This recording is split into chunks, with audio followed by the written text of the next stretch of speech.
You saw the title, you know what this video is about, and you probably have a question. Why compare Razer Wolverine to Gamesir G7 Pro? And the answer is quite simple. I've made so many comparisons of G7 Pro with other controllers, and I think it's better than almost all of them. A lot of people speak on the internet about the latest Razer controller, Razer Wolverine V3 8K, and that is the best controller for FPS games, so it makes sense to compare the best controller, in my opinion, to the best controller from other people's words. I like to test things myself, so I've bought the Razer Wolverine V3 8K wireless edition for $200 for that. And even though G7 Pro was sent to me for review, it won't affect my opinion at all. I'll try to be as objective as possible by providing you all the data and my subjective experience. And let's begin with the price, $200. And here you can already turn off the video, because even if they were at the same level, why would you pay almost 3 times the price? But I'm gonna dive deeper, so buckle up. For gamers by gamers, it comes with a carrying case. I should say carrying case feels fine.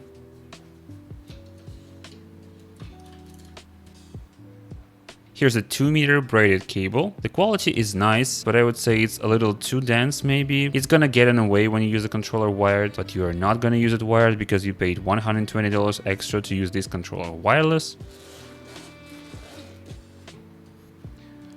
The controller itself, 2 extra joysticks, USB dongle for wireless connection, and I guess here you can store your cable. I unboxed G7 Pro so many times already, I'm just gonna do like this. Here you go. The controller, charging station, USB dongle, 2 extra D-pads, 3-meter long braided cable, and 1 month of Game Pass. Which one is better, decide for yourself, but as for me, charging dock is always better. Plus you have more D-pad options and Game Pass. And why I'm not gonna use these two, maybe this one I'm gonna use for the left stick, it's okay, but this one I'm not gonna use because these are Xbox style, and I don't like Xbox style joysticks because they are too small for my liking. Again, it depends on you, which one do you prefer more. I never use carrying cases because I don't take my controllers out, but I understand because this one is more for professionals who will take these controllers with themselves to different tournaments or something like that. So I'm just gonna give both of them 1 point, but this one is better for me personally. G7 Pro weighs 271 grams and Razer weighs 220 grams, which is much lighter than G7 Pro. Razer is lighter and it's better for long playing sessions, but there are caveats, which makes me go to my next point, materials and feel in hands. As I was saying in my first impressions video on Patreon, I see the problem. You see, it's too short because my fingers have nothing to stay on. It's definitely a problem for me. After playing for some time, my hands got strained in pinky area. And it's definitely a problem for me personally. Because when I play, I hold the controller this way. And as you can see, my pinky fingers have nothing to lean on. So over time, my hands are going inwards, which makes me strain my hand in this way. And I would say after around 1 hour of playing on this controller, my hands are getting tired. Also, there is another problem. As you can see, it has rubberized grips in front and behind, and they even go right here. And when I hold the controller as usual, my finger stays here and it rubs against here this way, and it becomes really uncomfortable over here. And I guess if they made this rubber going from here like this, and this area was just plastic, because the plastic is fine, I can hold it for a longer time, I wouldn't have this problem. So in conclusion, this controller is not comfortable for me in many ways. At the same time, as you can see, G7 Pro handles are longer, and when I hold the controller as usual, as you can see, I can hold it with my pinky fingers like this. I hold it by 2 fingers, it's much better, and I don't get tired after that. Also, in terms of feel in hands, when you hold this controller in your hands and you close your eyes, you don't feel like you hold something expensive and premium. It feels like a cheap plastic controller.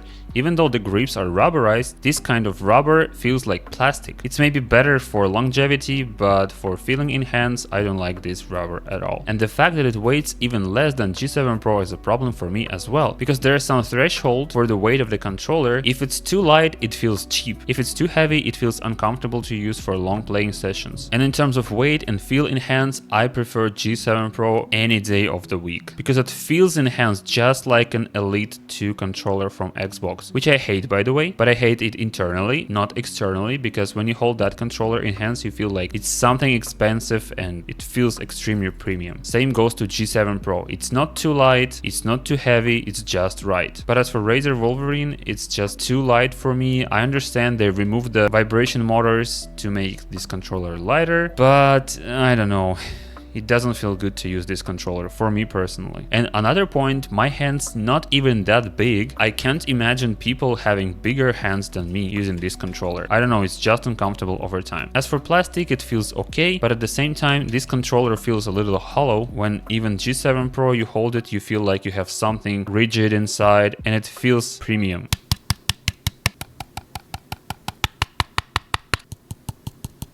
So in terms of ergonomics and feel and hands, 1 point definitely goes to G7 Pro. As for battery life, G7 Pro is around 10 to 15 hours and it has 1200 mAh battery, and Razer Wolverine states that it will last up to 36 hours. That is a lot. But I couldn't find information on the battery capacity. It's some freaking kind of secret or something, I don't know. So in terms of battery life, 1 point goes to Razer Wolverine. As for joysticks, both of them use TMR joysticks, and more tests I will show in the testing section of this video. In terms of feel for joysticks, both of them feel good, but I would say G7 Pro joysticks feel even smoother for some reason. And now let's test the tension on the joysticks.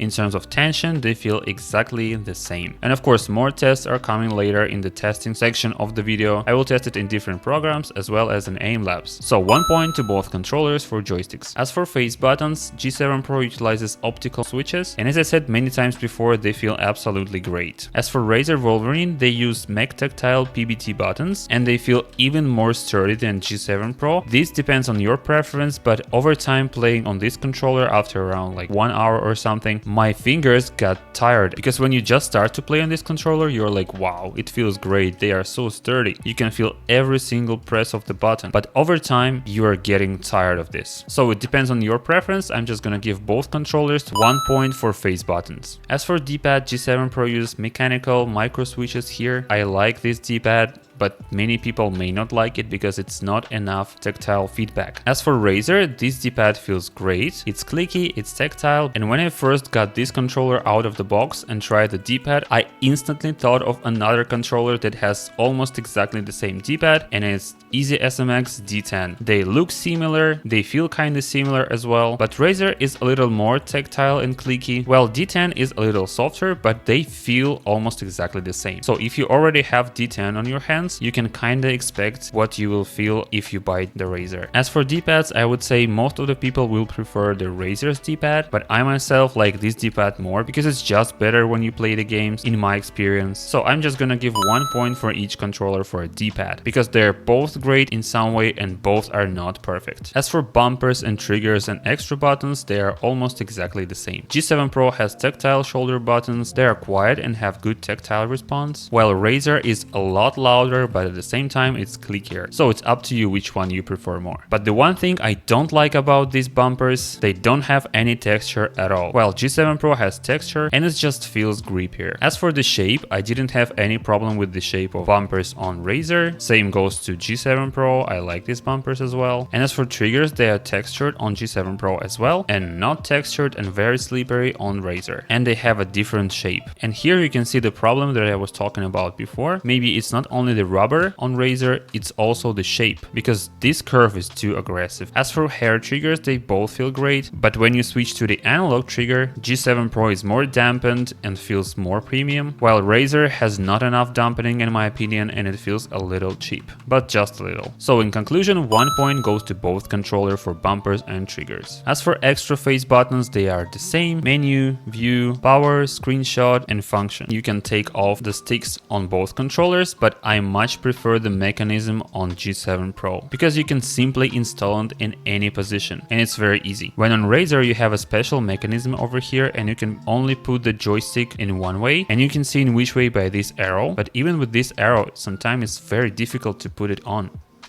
Like, I'm afraid to break the controller when I do that, and I don't know, it's just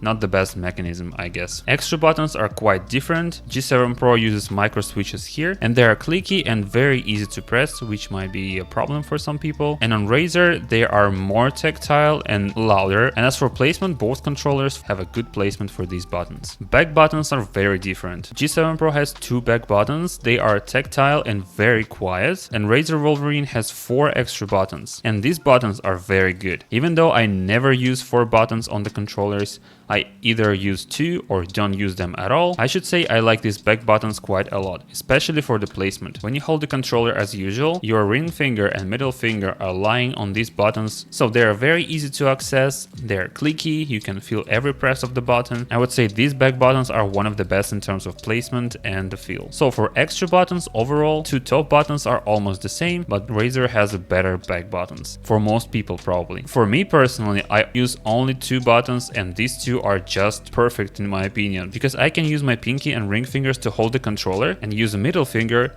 to press this button. So this is just perfect for me. And I also can access 2 buttons easily on top. When on Razer, I have a problem. If I use my middle finger and ring finger to actuate these back buttons, the only fingers I have left is my pinkies. But as I said before, the controller is too short and I cannot hold it properly. So I cannot use all of the buttons at the same time because the ergonomics is just not good. They should either make these handles longer or put only 2 buttons on back. So for most people, these extra buttons will be better probably. But as I explained, these 2 buttons are better for me, and I'm trying to be as objective as possible, so I will give both controller 1 point. In terms of vibration and gyro, is the same situation as the God of War on Xbox, not existent, and 1 point goes to G7 Pro for vibration, because Razer Wolverine has none. For connectivity options, G7 Pro can be used wired and wireless on PC, and it can also be used wired and wireless on Xbox, but it depends on the version. If you have a Wuchang version, it costs $20 more, but you can use it on Xbox wirelessly, while this one is $80 and you can only use it wired on Xbox, but you can use it on Xbox anyway, Xbox license controller, and you can also use it on Android. When on Razer, you can only use it on PC. No Xbox support, no iOS support, no Android support, no Nintendo Switch support. It's strictly a PC controller. So in terms of connectivity, 1 point goes to G7 Pro. They also both have turbo and macro, so 1 point goes for that. And as for PC app, I already explained that Gamesir Nexus app is one of the best on the market right now, and Razer app is just a disaster. You can adjust polling rate from 250 to 8K Hz, make D-pad 4-way or 8-way, map extra buttons to keyboards and controller inputs, but cannot do it to A, B, X, Y, D-pad, shoulder buttons and triggers. A weird decision for a Pro controller in my opinion. You can have up to 4 profiles, and here's another problem. You can only set the dead zone to 0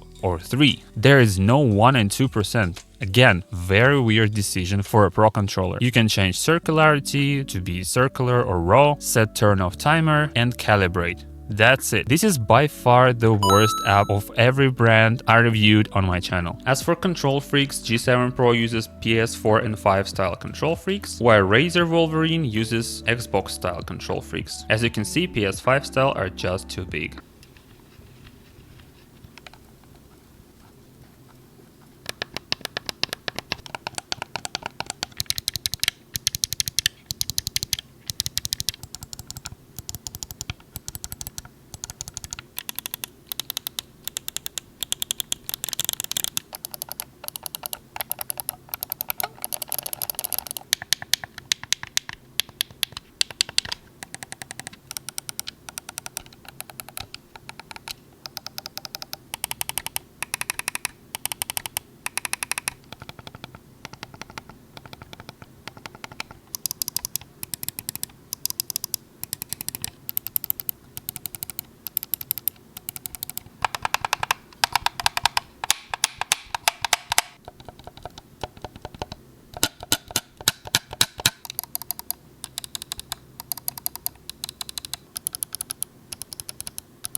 Razer got 6578 Hz polling rate. Some people with less powerful CPU will get worse results, but still the highest polling rate I got on my channel. But as I said before, everything more than 1000 Hz is pointless in my opinion, and G7 Pro has 997 Hz polling rate. Stick analyzer shows only 218 points with 223 resolution, 8-bit sticks for sure. While G7 Pro has 12-bit joysticks with 3966 points and 3377 resolution. All buttons, triggers, bumpers and even D-pad is absolutely fine on both controllers. Circularity test shows great results. Same goes to G7 Pro, no problems whatsoever. Next, aim labs. As usual, 3 attempts for each controller. So G7 Pro got 45k, which is basically my max score at the time, then 45k again and almost 45k again. These TMR joysticks are incredible. Razer got almost 44k,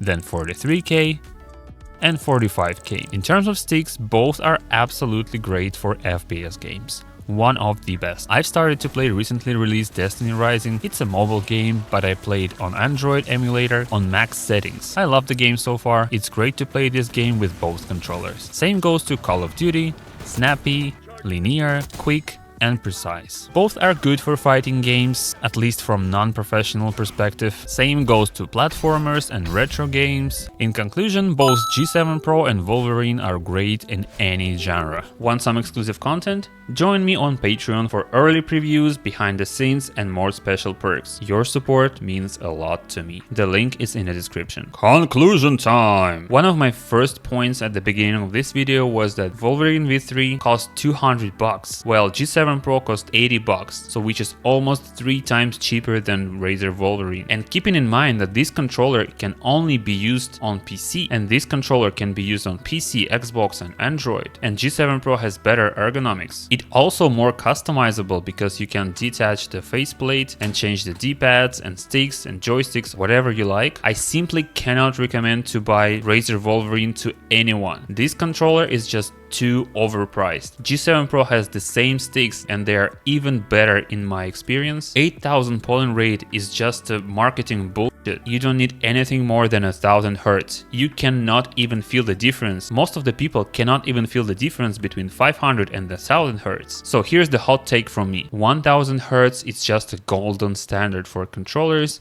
and everything above this is just a marketing gimmick. Even 2000 Hz on Blitz 2, as I said before, they just feel the same. There's no difference at all. And I would say even more, when this controller uses 8000 Hz polling rate, it puts so much load on your CPU on your PC, which can make your game perform worse, and you will have less FPS. For using this controller at its maximum, you need very good CPU, because I've seen some people, when they make the test for this controller, had lower results on the polling rate test simply because their CPU is worse. I won't say this controller is bad, I just say it's too overpriced because the competition is fierce on the market. This one is 200, but you can get this one for $80. You can also get the ZD Ultimate, which is 2 times cheaper than this one. You can get Blitz 2, which is 3 times cheaper, and it's a beast of the controller for FPS games. You can buy Cyclone 2, which is 4 times cheaper than this controller, and it's not much worse. It's neck and neck with G7 Pro in terms of stick performance. You can buy 2 for $80 as well. You can buy Vader 4 Pro for dirty cheap, and it's a still great controller. And even MobaPad Huben 2, which is made for Nintendo Switch, is still a better buy in my opinion than Razer Wolverine. I hope you see my point. This controller just doesn't make sense in this economy. It's just too overpriced and doesn't give you enough. But again, if you have these two at the same price, I will always go for G7 Pro. It's just better. Yeah, if you're only comparing this for stick performance and triggers, just for strictly FPS controller, I would say these sticks are better than Ultimate 2. They are better than Vader 4 Pro. They are better than Huben 2. They are on par with the Cyclone 2, but this one cost 4 times cheaper. They're maybe slightly better than JS13 joysticks on ZD Ultimate, but we're gonna see that in the full review. As for these two, I would say these joysticks are even better than on Razer, because I simply get better scores in aim labs and I feel better playing Call of Duty on this controller. Same goes to G7 Pro. When I play Call of Duty and other FPS games, I feel much better and secure with G7 Pro in hands, and I would say if I put these controllers in terms of FPS games, I would put Blitz 2 and G7 Pro on first place, and this one will be on the second place probably. It's not on the same level with these two in my opinion, but it's very, very close. And Cyclone 2 maybe on the third place, if you're curious. If you are a pro player and you really want this Razer Wolverine, just buy the tournament edition for 80 bucks. Yes, it's wired, but pro players play wired anyway. Tournament edition makes sense at its price and it's probably okay to buy, but this one for 200 bucks is a hard pass. I do not recommend to buy this controller to anyone. It's just not worth your money. I was just holding this controller in my hands during the recording and left stick just went off. So while it looked cool maybe, but it's not the best stick mechanism to hold your sticks in place in my opinion. And if you want to watch my full review on Gamesir G7 Pro Wuchang edition or comparison between Blitz 2 and G7 Pro, these two videos are now on the screen. Adios.